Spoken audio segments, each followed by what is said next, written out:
لله رب العالمين والصلاة والسلام على سيد الأنبياء والمرسلين وعلى آله وأصحابه أجمعين أما بعد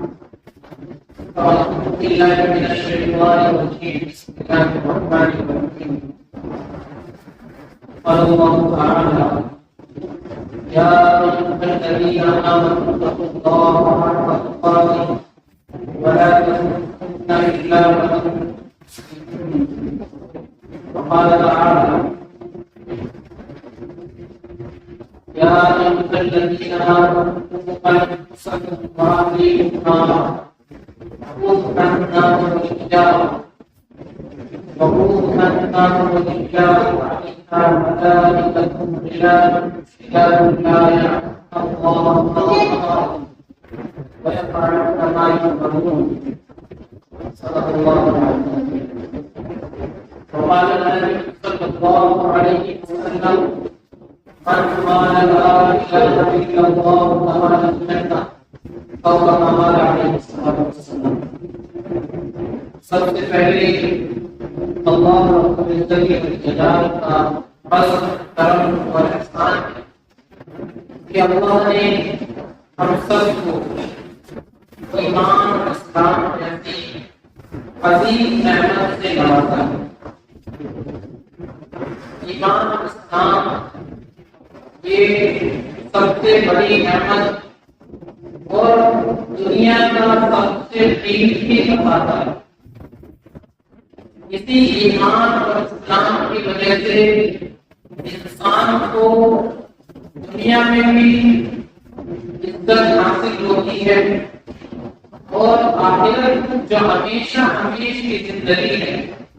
وہاں بھی اسی ایمان کی وجہ سے آدمی کو کامیابی اور ایمان اور اسلام کی دولت یہ انسان کے اپنے اختیار میں نہیں ہے. قرآن کریم میں اللہ نے رسول اللہ صلی اللہ علیہ وسلم کو مخاطب کر کے فرمایا انک لا تهدی من احببت ولکن اللہ یهدی من یشاء. اے نبی آپ جس کو چاہے ہدایت نہیں دے سکتے لیکن اللہ جس کو چاہتا ہے ہدایت عطا فرماتا ہے. تو ہمیں ایمان اور اسلام کی دولت ملی اس میں ہمارا اپنا کوئی کمال نہیں ہے. اللہ کا فضل ہوا کرم ہوا احسان ہوا ہم پر کہ ہم مسلمان ہو گئے. ہمیں ایمان کی دولت مل گئی اس میں ہمارا اپنا کوئی کمال نہیں ہے کیونکہ یہ انسان کے اختیار میں نہیں غیر اختیاری چیز. بہرحال تو یہ ایمان دنیا میں بھی آدمی کو عزت دلواتا ہے اور آخرت میں بھی اسی ایمان کی وجہ سے انسان کو عزت ملنے کی کامیابی ملے. اس ایمان کے ساتھ دنیا کی زندگی ہم گزاریں گے یہ زندگی کی ہماری بہتر ہوگی خوشگوار ہوگی اور اس ایمان کو بچا کر کے ہم دنیا سے چلے جائیں گے. کلمہ شہادت کو یقین رکھتے ہوئے ہم اس دنیا سے جائیں گے تو آخرت میں بھی ہمیشہ ہمیشہ کی جنت ہمیں ہوگی اور یہ انسان کے لیے سب سے بڑی کامیابی ہوگی. دنیا کی زندگی جیسی گزر جائے روٹی سوکھی کھا کر کے انسان دن کاٹ لے اس کے پاس رہنے کو اچھا مکان نہ ہو اچھی سواری نہ ہو اچھے کپڑے نہ ہو لیکن ایمان کی دولت اس کے پاس ہے تو وہ انسان کامیاب اور دنیا کے عیش و آرام کا سامان سب کچھ موجود ہے لیکن ایمان کی دولت نہیں ہے. اگر ایمان کی دنیا سے جا رہا ہے تو ہمیشہ کی ناکامی اس کے لیے. تو اللہ تبارک و تعالیٰ نے یہ ایمان کی دولت ہمیں عطا فرمائی ہے. ہر حال میں حالات جیسے بھی ہوں موافق ہو مخالف ہو تندرستی ہو خوشحالی ہو تندرستی ہو بیماری ہو ہر حال میں اس ایمان کی فکر مسلمان کو ایک ایمان والے کو کرنی چاہیے. قرآن کریم میں اللہ نے ایمان والوں کو ہدایت دی ہے. فرمایا یا ایھا الذین آمنوا اتقوا اللہ حق تقاته ولا تموتن الا وانتم کہ اے ایمان والو اللہ سے ڈرو جس طرح اللہ سے ڈرنے کا حق ہے، اور فرمایا تمہیں موت نہ آئے مگر اس حال میں کہ تم مسلمان ہو۔ مطلب یہ کہ عزت، ذلت،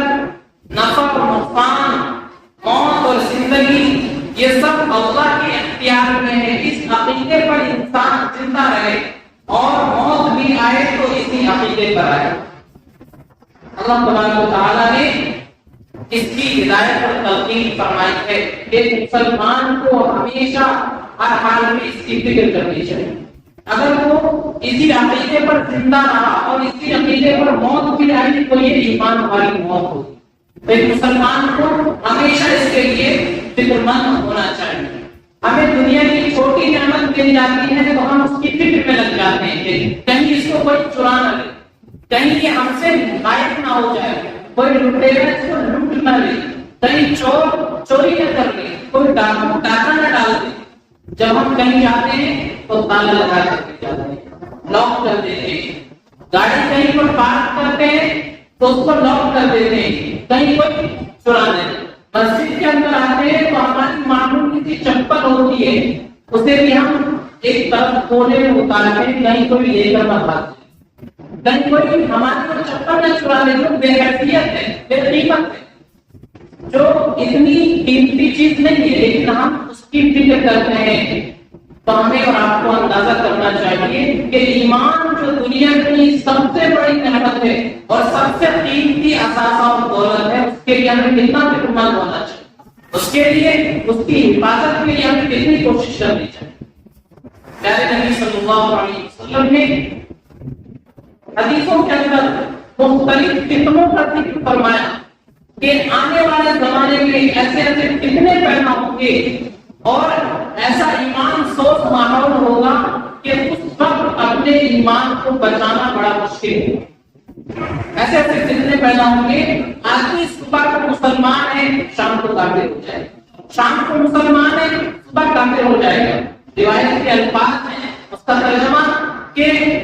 اس وقت کے آنے سے پہلے ان فتنوں کے آنے سے پہلے اعمال صالحہ کی طرف سبقت کرو، نیک اعمال میں جلدی کرو۔ وہ فتنے تاریک رات کی طرح پیدا ہوں گے۔ اس وقت کا ماحول ایسا ہوگا کہ ایک آدمی صبح کو مومن ہوگا شام کو کافر ہو جائے گا، اور کبھی شام کو مومن ہوگا صبح کو کافر ہو جائے گا، اور دنیا کے تھوڑے سے سامان کے بدلے میں، تھوڑے سے پیسوں کی لالچ میں وہ اپنے ایمان کا سودا کرے، یعنی ایسا ماحول پیدا ہو جائے گا اور ایسے ایسے فتنے پیدا ہو جائیں گے کہ انسان کا ایمان بالکل صحیح ہوگا، عقیدہ بالکل درست ہوگا، لیکن جب وہ گھر سے نکلے گا ایمان کے لٹیروں سے اس کی ملاقات ہوگی اور وہ اس کو ایسا پاٹ پڑھائیں گے کہ اس کی سوچ اور اس کا عقیدہ بدل جائے گا اور وہ مسلمان سے کافر ہو جائے گا، سینے سے اس کا ایمان رخصت ہو جائے گا، اس کو خبر بھی نہیں۔ ایسا ماحول پیدا ہوگا، انسان پریشانیوں کی وجہ سے،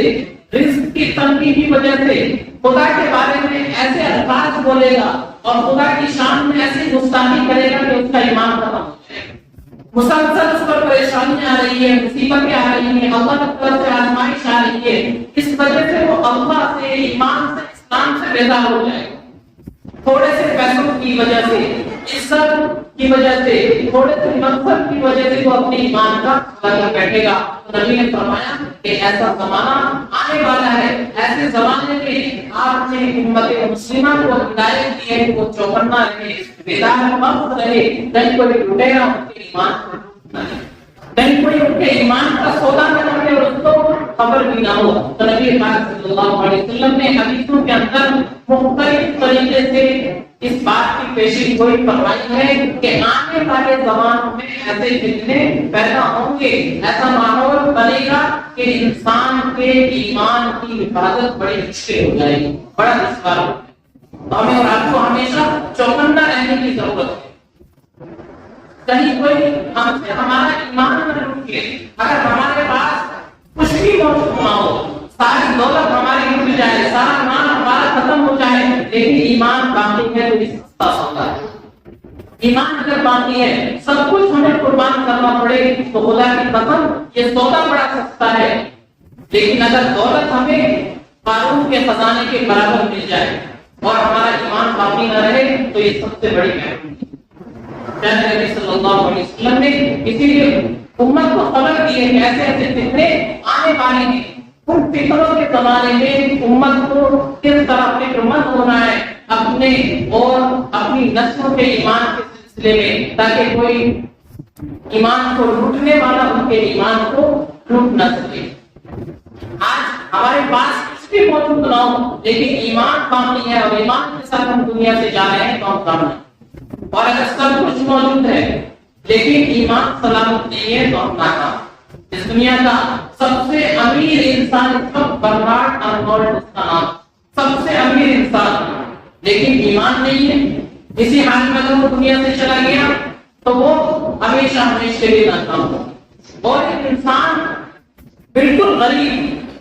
بدن پر پھٹے پرانے کپڑے، رہنے کے لیے جھوپڑی تک اس کے پاس نہیں، ٹوٹی ٹوٹی روٹی کھانے کو بھی وہ محتاج ہے، لیکن اس کا ایمان سلامت ہے، اس کا عقیدہ درست ہے، اس حال میں دنیا سے جا رہا ہے تو اللہ کے یہاں وہ کامیاب ہے، اور اس دنیا سے 10 گنا بڑی جنت اللہ اس کو عطا فرمائے۔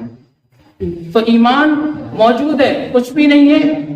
انسان کامیاب ہے، اور ایمان موجود نہیں ہے سب کچھ موجود ہے تو وہ انسان ناکام ہے۔ تو ہمیں اور آپ کو اپنے ایمان کی فکر کرنی ہے۔ آج اس وقت باطل طاقتوں کی نظر میں اسلام اور اہل اسلام بھٹک رہے ہیں، اس لیے مسلمانوں کو بدنام کرنے کے لیے، اسلام کو بدنام کرنے کے لیے، مسلمانوں کو ختم کرنے کے لیے طرح طرح کی منصوبہ بند کوششیں جاری ہیں۔ باطل طاقتیں اور باطل نظریات جو پرستار کے چاہتے ہیں کہ مسلمان اپنی شناخت کے ساتھ دنیا میں زندہ نہ رہے، مسلمان ہو صرف نام کا مسلمان ہو، مسلمانوں کے اندر اس کی ایمانی حمیت، ایمانی غیرت، ایمانی خودداری ختم ہو جائے، مسلمانوں کی جو پہچان ہے، جو شناخت ہے، مسلمانوں کی جو تہذیب ہے، اس کا جو کلچر ہے وہ مٹ جائے۔ یہ باطل طاقتوں کی کوشش ہے، اور اس کے جو منصوبہ بند کوششیں کر رہے ہیں، تیاریاں اس کی جاری ہیں، اور برابر کو سوشل میڈیا کے ذریعے سے اور دوسری چیزوں کے ذریعے سے اس فتنے کو بڑی تیزی کے ساتھ پھیلا رہے ہیں، اور ہمارے نوجوان بچے بچیاں ان کے اس دام فریب میں پھنس رہے ہیں، وہ الجھے جا رہے ہیں۔ آئے دن خبر آتی رہتی ہے کہ فلاں جگہ مسلم بچیوں نے غیر مسلموں کے ساتھ چلی گئی، شادیاں رچا رہی ہیں اور اسلام سے پھر گئی، نعوذ باللہ مرتد ہو گئی۔ آئے دن خبر دیکھتے رہتے ہیں، اور سوشل میڈیا کے ذریعے اس کو بڑا چڑھا کر کے پیش کیا جاتا ہے تاکہ جو دوسرے بچے اور بچیاں ہیں ان کے اندر بھی یہ بات بیٹھ جائے، ان کے ذہن میں بھی آ جائے کہ کچھ تو بات ہے جو وہ ادھر جا رہے ہیں، اسلام کو چھوڑ رہے ہیں اور اسلام سے پھر رہے ہیں، تو اس لیے بڑے پیمانے پر اس کو دکھایا جاتا ہے۔ حالانکہ بات اتنی سی ہوتی ہے لیکن اس کو بڑا چڑھا کر کے پیش کیا جاتا ہے۔ تو ایک ماحول تیار کیا گیا ہے اسلام اور اہل اسلام کے خلاف، ہمارے بچوں کی ذہن سازی کی جا رہی ہے تاکہ وہ اپنے دین سے بیدار ہو جائیں اور اپنے دین سے متعلق ان کے ذہن میں شک اور شبہ پیدا ہو جائے۔ تو ہمیں اور آپ کو چاہیے، تمام والدین کو، گارجین کو، ہر ایک مسلمان کو اس کی فکر کرنی ہے کہ کس طریقے سے اس کا ایمان بھی سلامت رہے، اس کے گھر والوں کا ایمان بھی سلامت رہے، اور اس کے آنے والی جو نسلیں ہیں ان کا ایمان بھی محفوظ رہ سکے۔ اس کے لیے فکر مند ہونے کی ضرورت ہے۔ قرآن کریم میں اللہ نے حکم دیا، یا ایھا الذین آمنوا قوا انفسکم واہلیکم نارا، ایمان والو اپنے آپ کو بھی جہنم کی آگ سے بچاؤ، اپنے گھر والوں کو بھی بچاؤ۔ وہ جہنم کی آگ کیسی ہوگی؟ وقودھا الناس والحجارہ، کہ اس کے ایندھن انسان اور پتھر ہوں گے۔ علیہا ملائکۃ غلاظ شداد لا یعصون اللہ ما امرهم ویفعلون ما یؤمرون، اس جہنم پر ایسے ایسے فرشتے مقرر ہوں گے جو بڑے طاقتور ہوں گے، سخت ہوں گے، وہ اللہ کی نافرمانی نہیں کریں گے، اللہ نے جو حکم دے دیا اس کے مطابق وہ عمل کریں گے۔ دنیا کے اندر کوئی مجرم اگر پکڑا جائے تو اس کے ساتھ نرمی برتی جاتی ہے، کبھی کبھی مجرم بھاری پڑ جاتا ہے، مجرم کی پہنچ بہت دور تک ہے، مجرم کسی علاقے کا ایم پی ہے، ایم ایل اے ہے، مجرم منتری ہے، تو ہم اس کو سزا کیسے دیں؟ سزا دینے والا جلاد جو ہے وہ کمزور ہے اور مجرم بڑا پہنچا ہوا آدمی ہے، تو دنیا کے اندر اس کے ساتھ نرمی ہو جاتی ہے، لیکن اللہ نے فرمایا جہنم پر جو فرشتے مقرر ہیں وہ کمزور نہیں ہیں، وہ کسی سے ڈرنے والے نہیں ہیں، وہ طاقتور ہیں اور بڑے سخت ہیں، بڑے سے بڑا مجرم بھی ان کے سامنے کچھ بھی نہیں ہے۔ لا یعصون اللہ ما امرهم، اگر فرمایا وہ فرشتے جو جہنم پر مقرر ہیں وہ کہتے ہیں وہ اللہ کی نافرمانی نہیں کرتے۔ دنیا میں اگر کسی مجرم کو پکڑ لیا جائے، جیل کے اندر بند کر دیا جائے اور اس کے لیے سزا کی عدالت سے دے دی جائے، لیکن اس کے ساتھ پھر بھی نرمی کا برتاؤ کیا جاتا ہے، کچھ پیسے دے کر کے، رشوت دے کر کے اس کی سزا کو کم کر دیا جاتا ہے، لیکن فرمایا اللہ کے فرشتے ایسا نہیں کریں گے، وہاں رشوت نہیں چلے گی، وہاں کسی کی سفارش کام نہیں آئے گی۔ اللہ نے جہنم کے فرشتوں کو جتنی سزا دینے کا اور جیسی سزا دینے کا حکم دے دیا وہ ویسی سزا اور اتنی سزا دے کر کے رہیں گے، وہاں سزا میں کمی نہیں ہوگی۔ وہ فرشتے وہی کرتے ہیں جس کا ان کو حکم دیا جاتا ہے اللہ کی طرف سے۔ تو اتنی سخت اور خطرناک آگ ہوگی اور ایسا خطرناک عذاب ہوگا، فرمایا اس سے اپنے آپ کو بھی بچاؤ، اپنے گھر والوں کو بھی بچاؤ۔ ہر مسلمان کو، والدین کو، گارجین کو، بڑوں کو، سرپرستوں کو اس کی فکر کرنی ہے کہ ہمارا ایمان بھی سلامت رہے، ہمارے بچوں کا ایمان بھی سلامت رہے، ہماری بچیوں کا ایمان بھی، ہمارے گھر کی عورتوں کا، بڑوں اور چھوٹوں کا، سب کا ایمان کس طریقے سے محفوظ رہ سکے، اس کی فکر کرنی پڑے گی، ہر مسلمان کو کرنی پڑے گی۔ یہ ہماری اور آپ کی ذمہ داری ہے۔ اس کے لیے کرنا کیا ہوگا؟ اپنے گھر کے ماحول کو دینی بنانا۔ گھر کا ماحول جب دینی ہوگا اور گھر کا ماحول جب اسلامی ہوگا، ایمانی ہوگا، تو وہ بچہ جو اس ماحول میں تربیت پائے گا، وہ بچی جو اس ماحول میں پلی بڑھے گی، پھر وہ دنیا کے کسی ماحول میں چلے جائے، اسکول میں، کالجز میں، یونیورسٹیز میں یا دنیا کے کسی اور ماحول میں چلے جائے، اس کے ایمان پر کوئی فرق نہیں پڑے، اس کا عقیدہ بالکل درست ہوگا، کوئی اس کے ایمان کو لوٹ نہیں سکے گا، اس کے سینے سے ایمان رخصت نہیں ہوگا جب گھر کے اندر ماحول دینی ہوگا، گھر کے اندر مزاج دینی ہوگا، اسلامی ماحول ہوگا، اسلامی تعلیم و تربیت اس کی گئی ہوگی، تو وہ بچی اور وہ بچے دنیا کے کسی ماحول میں چلے جائے، پھر کوئی ان کے ایمان کا سودا نہیں کر سکے گا، کیونکہ ان کی تربیت ایسے ماحول میں ہوئی ہے جو دینی ماحول ہے۔ صحابہ کرام رضوان اللہ علیہم اجمعین گھروں کے اندر تلاوت کیا کرتے تھے، گھروں کے اندر نماز پڑھا کرتے تھے، گھروں کے اندر دین کی تعلیم ہوتی تھی، جس کی وجہ سے ان کے گھر کا ماحول ایسا بن گیا تھا کہ ان کے بچے اور ان کی بچیاں جو کم عمر ہوتے تھے لیکن ایمان ان کا پہاڑ سے زیادہ مضبوط ہوتا۔ آج ہمارے گھروں کا ماحول دیکھ کے صحابہ کے گھروں سے قرآن کی تلاوت کی آواز آتی ہے، ہمارے گھروں سے گانے بجانے کی آواز آتی ہے، ایک کونے میں باپ بیٹھا ہوا ہے موبائل لے کر کے وہ بھی گانے بجا رہا ہے، ایک طرف ماں بیٹھی ہوئی ہے وہ بھی گانے بجا رہی ہے، اور دوسری طرف بچے لگے ہوئے، تو پورا ماحول ہی ایسا بن گیا جس کی وجہ سے بچوں کی تربیت دینی نہیں ہو پا رہی ہے، ماحول کو دینی نہیں مل پا رہا ہے، ایمان کمزور ہے، عقیدہ کمزور ہے۔ جب وہ دوسرے ماحول میں جاتے ہیں تو بڑی مضبوطی کے ساتھ باطل طاقتیں ان کو سمجھاتی ہے اور ان کا برین واش کیا جاتا ہے، ان کی ذہن سازی کی جاتی ہے، اور پھر وہ اپنے دین سے متعلق شک اور شبہ کے اندر مبتلا ہو جاتے ہیں، دین سے بیزار ہونے لگتے ہیں، اپنے دین سے دور ہونے لگتے ہیں، اور نتیجہ یہاں تک پہنچتا ہے کہ وہ ایک دن اپنے دین کو، ایمان کو خیرآباد کہہ کر دوسروں کے ساتھ چلے جاتے ہیں۔ کیوں؟ ماحول گھر کا نہیں ملا، ماحول گھر کا دینی نہیں تھا، گھر کے اندر دینی تعلیم اور تربیت نہیں دی گئی، جس کی وجہ سے آج یہ سب چیزیں ہمیں سننے کو مل رہی ہیں۔ جب خبر آتی ہے کہ فلاں مسلم لڑکی غیر مسلم لڑکے کے ساتھ چلی گئی تو ایک مسلمان کا دل ٹکڑے ٹکڑے ہو جاتا ہے، ایک مسلمان کے اوپر یہ خبر بجلی بن کر گرتی ہے، لیکن مسلمان اس کے لیے کتنے فکر مند ہیں، ہم اپنی اور اپنے گھر کی کتنی فکر کر رہے ہیں، ہمارا ایمان رکھ سکے، ہمارے بچوں کا، بچیوں کا ایمان محفوظ رہ سکے، اس کے لیے ہم کیا کر رہے ہیں؟ ذرا سوچنے کی بات ہے اور کرنے کی ضرورت ہے کہ ہمارے پاس سب کچھ موجود ہے، ہم اپنے بچوں کے ساری کوششیں کر رہے ہیں، لیکن آخرت جو ہمیشہ ہمیشہ کی زندگی ہے اس کی فکر نہیں کر رہے ہیں، ان کے ایمان کو بچانے کی فکر نہیں کر رہے ہیں، تو ہم ان کے لیے کچھ نہیں کر رہے ہیں۔ کل کو یہ بچے جب اللہ کے دربار میں پہنچیں گے اور ان سے سوال ہوگا تو پھر وہ بچے آپ کا گریبان، ہمارا گریبان بھی پکڑیں گے، یا اللہ آپ نے مجھے ان کے پاس بھیجا تھا امانت کے طور پر، انہوں نے مجھے اچھا پہنایا، اچھا کھلایا، اچھی سواری دی، اچھا مکان دیا، لیکن میرے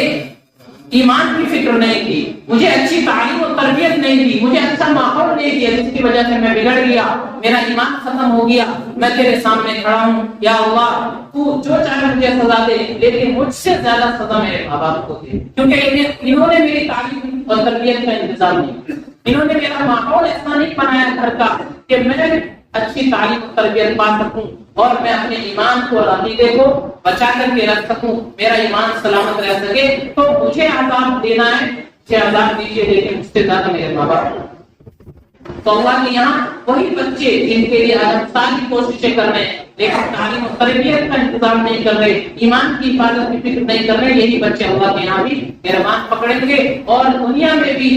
ہمیں بدنام کریں گے، دنیا میں بھی اپنا نام خراب ہوگا اور آخرت میں اللہ کے یہاں بھی یہ بچے گریبان پکڑ کر کے جہنم میں لے جائیں گے۔ اور اگر آج ہم نے اپنے گھر کا ماحول دینی بنا دیا، اسی لیے نبی پاک صلی اللہ علیہ وسلم نے فرمایا لا تجعلوا بیوتکم مقابر، اپنے گھروں کو قبرستان نہ بناؤ، گھروں کو قبرستان نہ بناؤ، گھروں کے اندر نماز پڑھا کرو، گھروں کے اندر تلاوت کیا کرو، دین کا مذاکرہ کیا کرو، تاکہ جب گھر کے چھوٹے چھوٹے معصوم بچے دیکھیں گے کہ میرا ابا جب مسجد میں فجر کی نماز کے لیے جاتا ہے تو 2 رکعت گھر میں پڑھتا ہے، پھر وہاں سے نماز پڑھ کر آتا ہے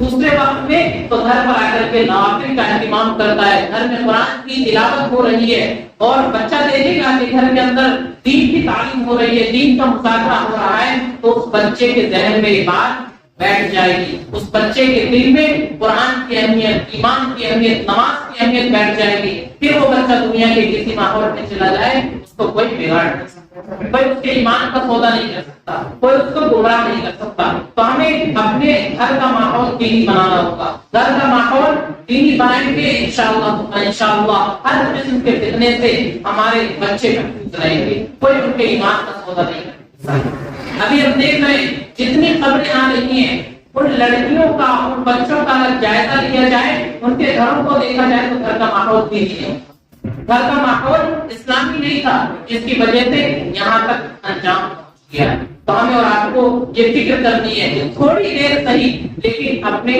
گھر کے اندر دین کی تعلیم ہو، اپنے گھروں کے اندر نماز کا اہتمام کرے، نوافل سنتیں گھروں کے اندر پڑھ کر کے آئیں، گھروں میں قرآن کی تلاوت کا اہتمام کرے، ذکر کا اہتمام کرے، اور ہفتے میں یا مہینے میں کسی عالم کو بلا کر کے، کسی دیندار آدمی کو بلا کر کے گھروں کے اندر مذکورات کے اندر ایمان کی اہمیت پر، اسلام کی اہمیت پر بات چیت ہو، تاکہ ان کے ذہن میں برابر یہ بات آتی رہے کہ ہماری اور آپ کی کامیابی اللہ نے کسی ایمان کے ساتھ متعلق ہونے میں رکھی ہے۔ اگر ایمان سے ہمارا تعلق نہیں ہے، دین سے تعلق نہیں ہے، تو ہم کتنے بھی کامیاب ہیں اللہ کی نظر میں ہم کامیاب نہیں، اللہ کی نظر میں ہم ناکام ہے۔ اور اگر دین سے ہمارا تعلق ہے، ایمان سے تعلق ہے، مسجدوں سے تعلق ہے، دینی جماعتوں سے تعلق ہے، تو ہمارے پاس کچھ نہیں ہے لیکن اس کے باوجود ہم اللہ کی نگاہ میں کامیاب ہیں۔ تو ہمیں اور آپ کو اس کی فکر کرنی ہے۔ تو ایمان سوز ماحول پیدا ہو گیا ہے، طرح طرح کے فتنے آ رہے ہیں، ایک تو باطل طاقتوں کی طرف سے فتنے ہیں اور ان کی طرف سے کوششیں ہیں، اور دوسرے فتنے ہمارے اپنے اندر پیدا ہو گئے، کہیں فتنہ شکیلیت ہے، فتنہ گوہر شاہی ہے، اور طرح طرح کے وہ فتنے جن کا صرف قادیانیت سے ملتا ہے، اور ایسے ایسے عقیدے کی وہ تبلیغ کر رہے ہیں، اسلام کا لبادہ اوڑھ رکھا ہے، سر پر ٹوپی لیے، چہرے پر داڑھی لیے، لمبا لمبا انہوں نے کرتا پہنا ہوا ہے، پائجامہ خوب ٹخنوں سے اوپر بلکہ گھٹنوں تک پہنچا ہوا ہے، لیکن وہ ایسی عقائد کی تبلیغ کر رہے ہیں جو اسلام کے خلاف ہے۔ دیکھنے میں مسلمان نظر آ رہے ہیں لیکن وہ ایسے عقیدے کو پروموٹ کر رہے ہیں جو اسلام کے بالکل خلاف ہے. ایک مسلمان کو اختیار کر کے مسلمان نہیں رہتا تو غیروں کی طرف سے بھی حملہ ہے, اپنوں کی طرف سے بھی حملہ ہے. ایسے پرفتن دور میں ہمیں اپنے اور اپنے نسلوں کی ایمان کی حفاظت کی فکر کرنا یہ سب سے بڑا مسلمانوں کے لیے اس ملک کے اندر اپنی تجارت کی حفاظت بھی اہم مسئلہ ہے, اپنی معیشت کی حفاظت بھی اہم مسئلہ ہے اور اپنی شہریت ناگرکتا کی حفاظت بھی اہم مسئلہ ہے. یہ تمام مسئلے اہم ہیں, ان کے لیے بھی حکمت عملی کے ساتھ اقدام کرنا چاہیے. لیکن سب سے بڑا اور اولین مسئلہ اہل اسلام کے لیے, مسلمانوں کے لیے اس وقت کا یہ ہے کہ وہ اپنے ایمان کی, اپنے بچوں کے ایمان کی فکر کریں کہ کس طریقے سے ان کا ایمان سلامت رہ سکے. اگر ہم یہ چاہتے ہیں کہ ہماری دنیا کی زندگی بھی بہتر ہو, آخرت کی زندگی بھی ہماری بہتر ہو, خوشگوار ہو, قیامت کے میدان میں اللہ اور اس کے رسول کو ہم دکھا سکے, تو اس کے لیے ہمیں عہد کرنا پڑے گا کہ ہم ہر حال میں کیسے بھی حالات ہوں, کتنی بھی ہمیں قربانی دینی پڑے, ہر حالات میں تمام قربانیاں دیتے ہوئے ہم اپنے ایمان, اپنے بچوں کے ایمان کی فکر کریں گے, یہ عہد کریں گے تو انشاءاللہ اس کے لیے پھر کوشش ہوگی. گھر کا ماحول دینی بنانے کی کوشش کریں گے, اپنے آپ کو اور اپنے بچوں کو دینی جماعتوں سے, مسجدوں سے, علماء سے, دین سے جوڑنے کی فکر کریں گے تو انشاءاللہ جو آج کل یہ حالات ہیں ان حالات کا کچھ نہ کچھ تدارک ہو سکے گا, ہمارے بچوں کا ایمان سلامت رکھے گا. اللہ تعالیٰ ہم سب کو ایمان والی زندگی, ایمان والی موت عطا فرمائے.